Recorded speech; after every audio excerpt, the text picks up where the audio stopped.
Yo, I'm Grommie. I'm Audio Junkie. And you're watching another episode of Heavy Basics. Hey, I'm Zach. This is another Heavy Basics interview series. Today we are interviewing Grommie, who's also brought along her mother, Audio Junkie, who got her into the music industry. How you guys going? Yeah, good. Yeah, wicked man. Thank you for having us on. So, let's get into this. What was your main inspiration? I know it was your mother. Oh, growing up, I always heard her playing and it always was a big part of my life. I always loved it. Never thought I could do it though. And then until one day she said it to me one more time and I went away and thought about it. And I was driving along and I just clicked in my head. I just said, I need to do it. And I came back to her and she was the happiest lady after trying for so long. Finally gave it a go and it all just went from there. So when did you start? Like, how long ago? Oh, it's probably 4 years ago I had my first mix. Didn't play again for a whole year. And then on that year after, bought my own decks and just started playing every single day. I actually think she started way before that because she was in my stomach listening to this music when I was DJing. So she sort of was born into it, whether she liked it or not. Exactly. So what genre did you start on? So the first ever mix I did have was actually house music because I always got told it was like the more easier one.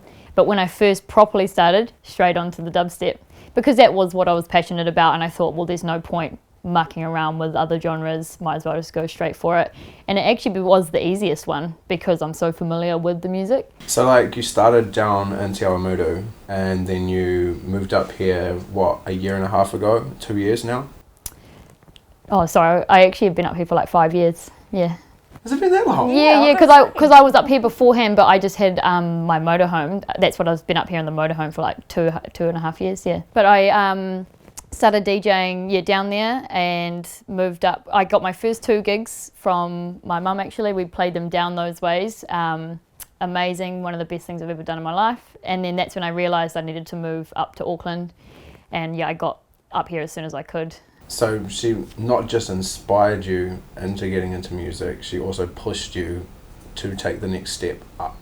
Well, actually, I didn't push her because I feel parents push things onto their children and it's not fair. They might want them to do exactly what they did. I just introduced the idea of it to her because I felt that she had it in her and then left it with her. I think it's a good idea. Yeah, exactly like that pretty much. And it was always my passion, so it was always there. Just, you just got to believe in yourself and that was something I never did. She obviously believed in me from the start, so I'm glad that I realised eventually. So where was your first gig that you played? My first ever gig, we were just talking about that before as well. We planned the set because I was so scared, and because she actually got the set and then told me I'm coming back to back with her, and I said, no, I'm not. No, I'm not. I was not ready. And she said, yes, you are, I promise. And so we did that, and it was one of the best things I've ever done, and I can't believe that I actually did it. Still, it was an incredible experience.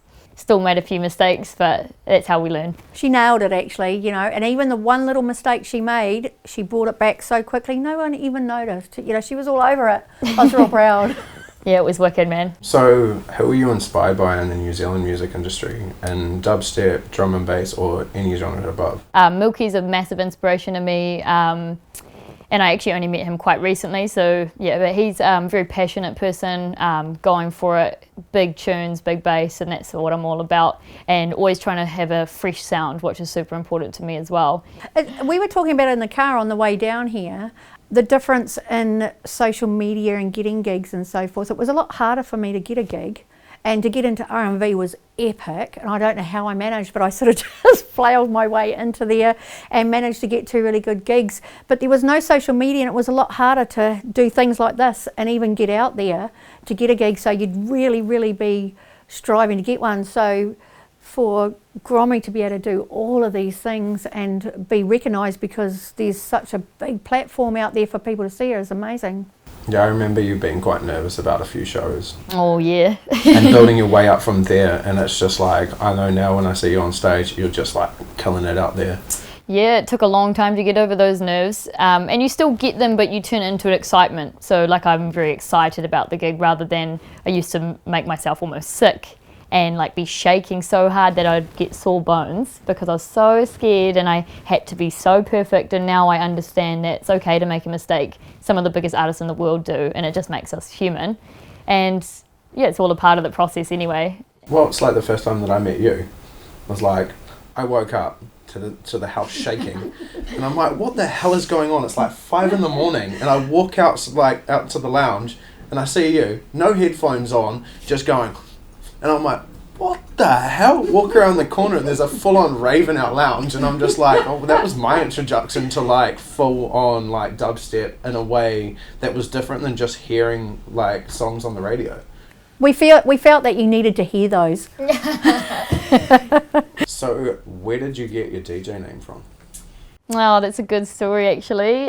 So it was my nickname from a kid, probably quite young, like 4 or 5 years old.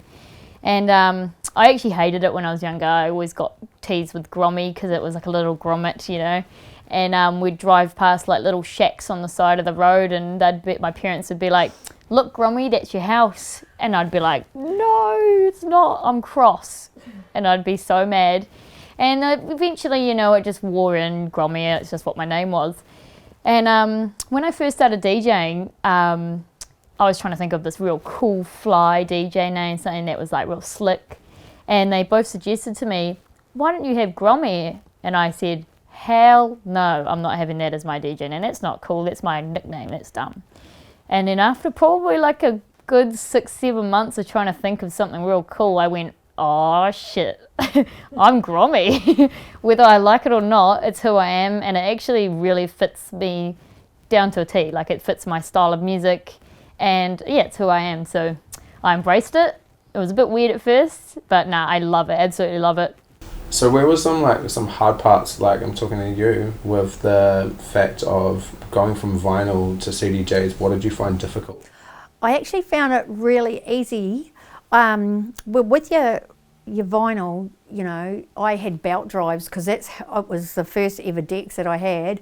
So you'd be playing with them and they'd constantly go out of time, so you'd constantly have to get them in time. And with the earlier decks, there was no BPM thing, but you would get the BPM on your record. So, you know, it would take you a while to get used to them, but everything was done by ear, everything. And then I was so nervous to get onto Cdjs, and it was almost like a gift.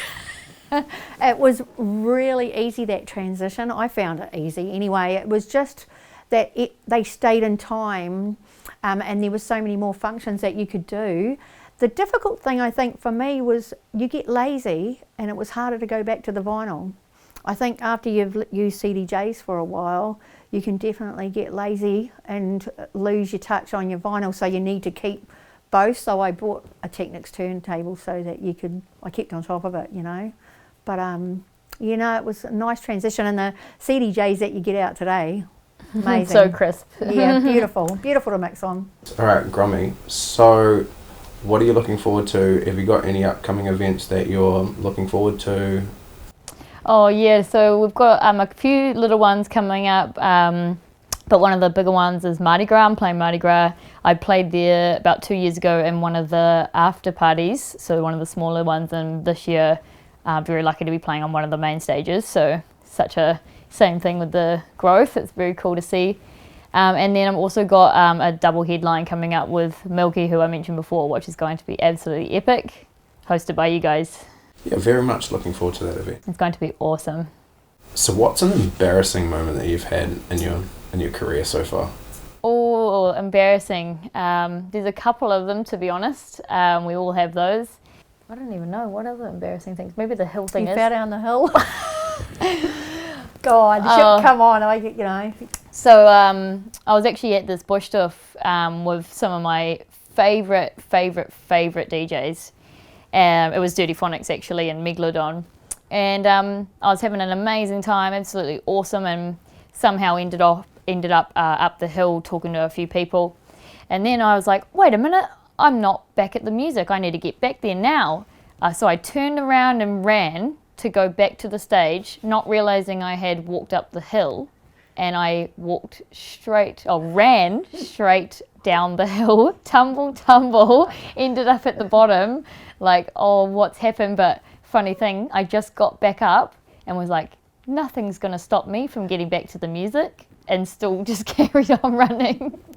So that was very embarrassing because a lot of people saw me do it. She was covered in mud.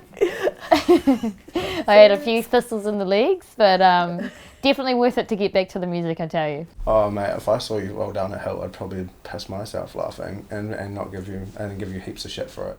sorry, that was my fault. Yeah.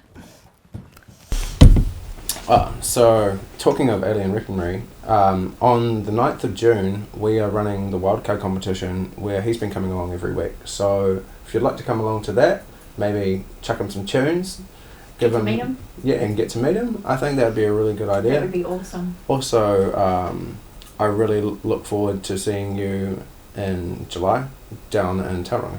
Oh, that's going to be awesome. Yeah, it's going to be one wicked gig.